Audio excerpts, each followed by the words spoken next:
Hola, ¿cómo están? La clase de hoy la dividí en tres para que no sea tan extensa y la puedan escuchar cuando ustedes tengan disponibilidad.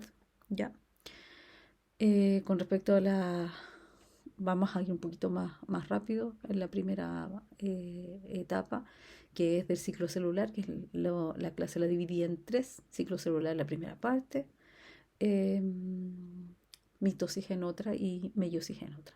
Y aquí en esta primera parte, estas 11 diapositivas, vamos a recordar los términos de reproducción sexual y asexual también. En esta imagen que se encuentra acá al costado, es una imagen obtenida desde un práctico de mitosis y se las dejo porque se encuentran todas las etapas de la mitosis puesta en este campo visual, ¿ya? En esta etapa que se encuentra aquí es la profase, la que se encuentra acá casi en el centro, la prometafase, con la envoltura nuclear ya desintegrada. La metafase se encuentra acá con los cromosomas alineados en el ecuador. La anafase en esta célula que está acá, representada por las cromátidas que se están tirando de cada uno de los polos. Y finalmente la telofase, donde ya cada uno de los cromosomas que se separaron se encuentran, empiezan a descondensarse. Y esta imagen que está acá tiene una división celular ya ocurriendo o ya ocurrió la citocinesis. ¿Sí? Entonces, para la reproducción de individuos se necesita una reproducción sexual o una reproducción asexual. En la reproducción sexual requiero de dos células ya de gametos provenientes de un individuo masculino y de un individuo femenino para que puedan, al fusionarse, mantener la misma cantidad de cromosomas que tiene el individuo adulto. Y la reproducción asexual requiere solamente de una célula que se divide ya varias veces para poder generar individuos. En ambas reproducciones se establecen estos dos ciclos, que son mitosis, la cual es fundamental para la reproducción asexual, y la meiosis, que se utiliza o que participa principalmente en la reproducción sexual, dividiendo las células en la mitad de la dotación de cromosomas que pueda tener. En el ejemplo que está acá, yo puedo tener un individuo masculino con un individuo femenino, se juntan los gametos mediante la fecundación y vuelve a retomar la misma cantidad de cromosomas que tenía el individuo adulto. ¿Ya? Pero para eso necesita dividir o tener la mitad de la dotación cromosómica cada uno de las células ya de los gametos, tanto femeninos como masculinos. Eso lo vamos a ver luego, pero para que lo tengan muy claro, les vuelvo a repetir, la reproducción sexual se requieren dos células haploides para que cuando se fecunden formen un individuo diploide. Y en la reproducción asexual solamente una célula se va a dividir para poder generar la descendencia. ¿Ya? Y en esta reproducción asexual solamente es necesario que ocurra la mitosis. Como les mencionaba anteriormente, la reproducción sexual implica la participación de estas células progenitoras que se llaman gametos, gametos femeninos, como es la imagen que está acá, ya del óvulo, con muchos espermatozoides intentando atravesar la zona pelúcida, ya representado en la imagen que está abajo por 23 cromosomas, es decir, la mitad de la dotación que tiene un individuo adulto. Y el espermatozoide, en la imagen que está aquí nuevamente, donde están queriendo penetrar a este óvulo, ya también tiene la mitad de la dotación cromosómica, es decir, 23. Al fusionarse, se juntan ambos y generan 46 cromosomas que son completamente diferentes este individuo al padre o a la madre, ya debido a que cada uno viene con una dotación genética que es diferente y se juntan para formar un individuo que es completamente nuevo. La reproducción asexual la podemos dividir en tres, ¿ya? Desde las tres van a partir desde una célula, ¿ya? La primera es la bipartición, donde la célula aumenta de tamaño, los núcleos se dividen y finalmente crece esta membrana celular ya hacia el centro y va a cortar cada una de las dos células y van a ser dos células exactamente iguales a la célula madre, ya que tiene la misma cantidad de ADN, ya, y simplemente lo único que hizo fue dividir por mitosis sus células. Eso es bipartición. Hay otra reproducción asexual que se denomina la yemación. En esta una célula donde está su núcleo, el núcleo se desplaza hacia un extremo de la célula, se divide y luego la misma célula genera como una vesícula en un extremo, conteniendo también la mitad de su material genético, pero a diferencia de la bipartición, la célula que está naciendo es muchísimo más pequeña que la célula desde donde se provino la división celular, ¿ya? Cuando esta célula pequeña se corta y se aleja de la célula madre, tiene que crecer para poder tomar el tamaño y ser una célula adulta como la original. Y cuando ya alcance este tamaño de la célula madre, va a poder dividirse también por yemación. ¿Quiénes utilizan esta característica de esta reproducción de tipo sexual? Son las levaduras. Un ejemplo de la bipartición son las bacterias. Y la esporulación, un núcleo se divide muchas veces dentro de la célula. Y cuando está en condiciones para poder ser liberados al medio ambiente, ya forman estas esporas. Estas esporas que están generándose se están liberando en el medio ambiente para poder formar un organismo. ¿Quiénes realizan esto? Algún tipo de protozoo, pero principalmente los característicos que utilizan esto son los helechos, los musgos, ya donde ellos generan esporas bajo sus hojas y cada una de sus esporas puede generar un individuo nuevo. Esta es una imagen de reproducción asexual donde puedo ver las bacterias en la primera figura dividiéndose, ¿cierto? Es un bacilo que se divide por la mitad. Un protozoo como el paramecium que se está dividiendo también. Un brote de una hidra. Al generar este brote, luego este brote se va a cortar de la hidra y se va a poder generar un individuo nuevo, es decir, otra hidra nueva. Y en esta imagen que se encuentra acá, estos árboles se están reproduciendo de forma asexual, ¿ya? Y puedo observar que son idénticos acá porque este tiene los árboles que perdieron las hojas, pero todos se reproducen de forma asexual. Estos árboles amarillos y estos que tienen ya las hojas verdes. En cuanto al ciclo celular, ¿qué les puedo decir? Es una secuencia repetida donde podemos dividirlo en dos.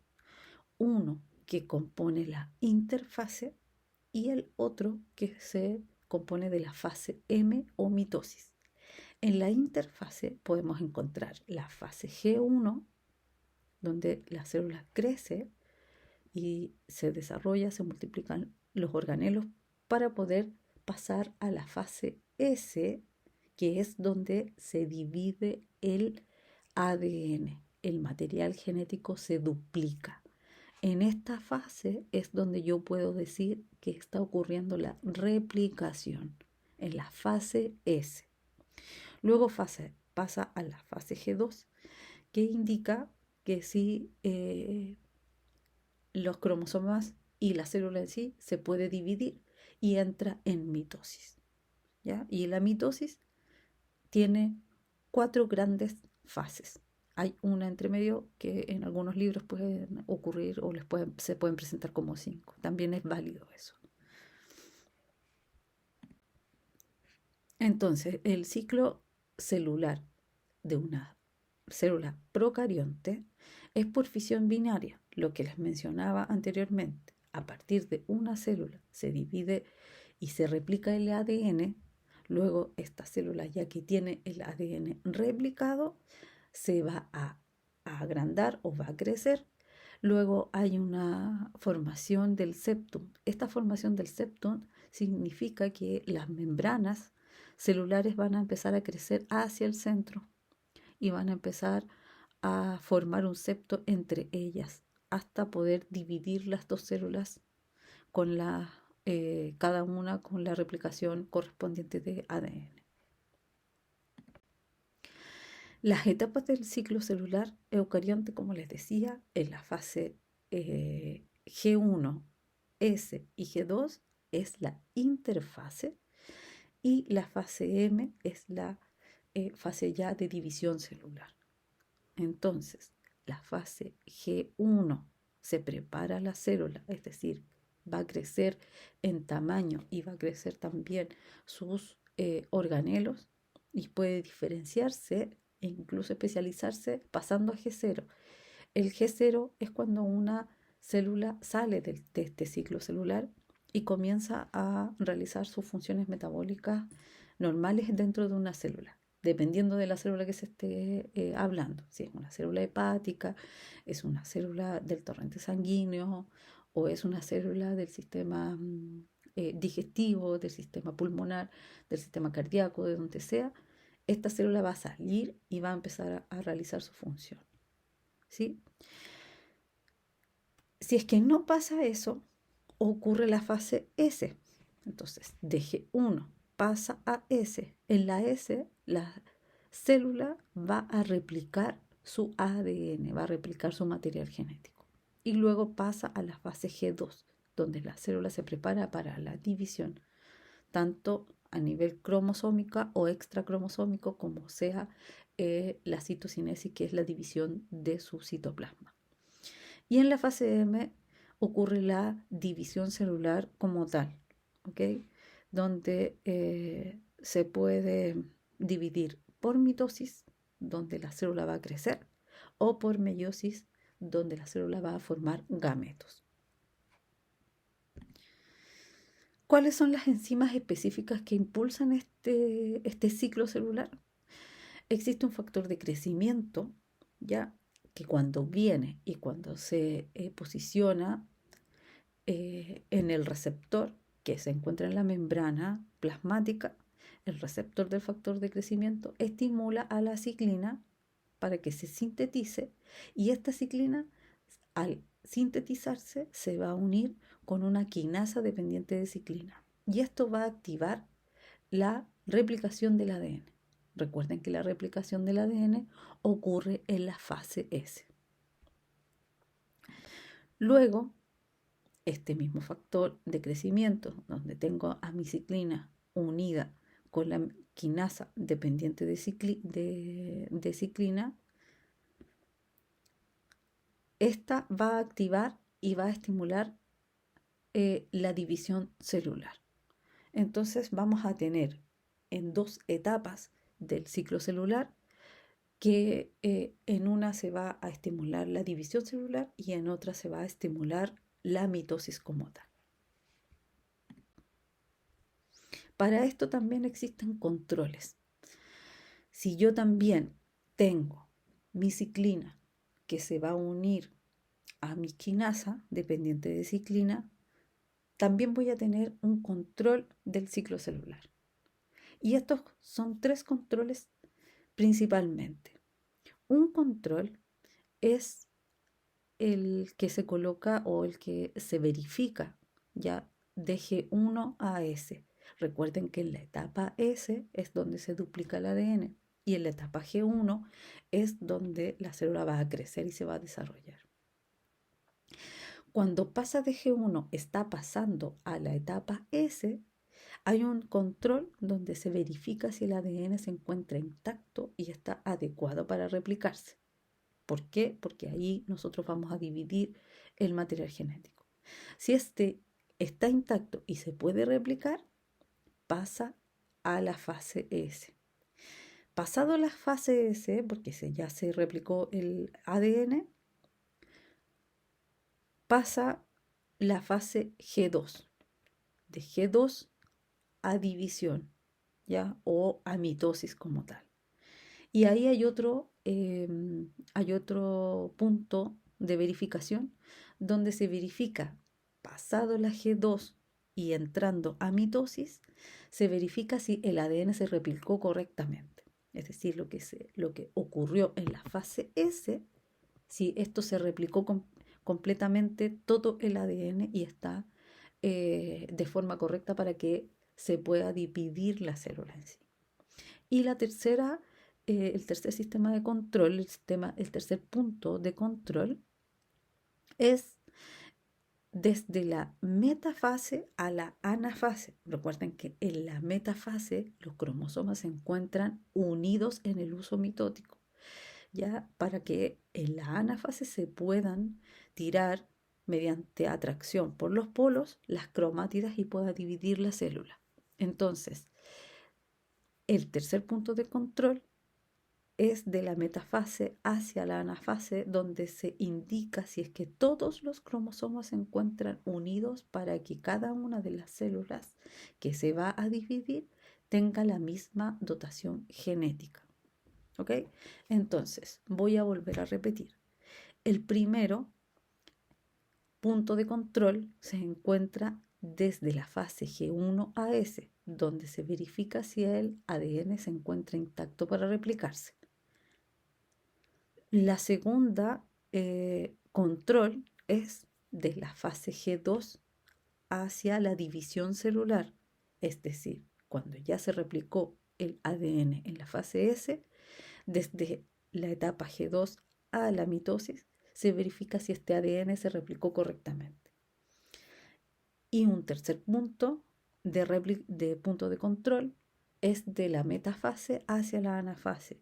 En la metafase si se encuentran todos los cromosomas unidos y alineados en el ecuador. Estos son los tres puntos de control que tiene el ciclo celular para poder indicarle a la célula que sí se puede replicar. Entonces, el ADN se encuentra intacto, el ADN se replicó correctamente y todos los cromosomas se encuentran unidos al uso y alineados en el ecuador. Completamente todos están en el mismo lugar. Y si todo esto ocurre, la célula se puede dividir.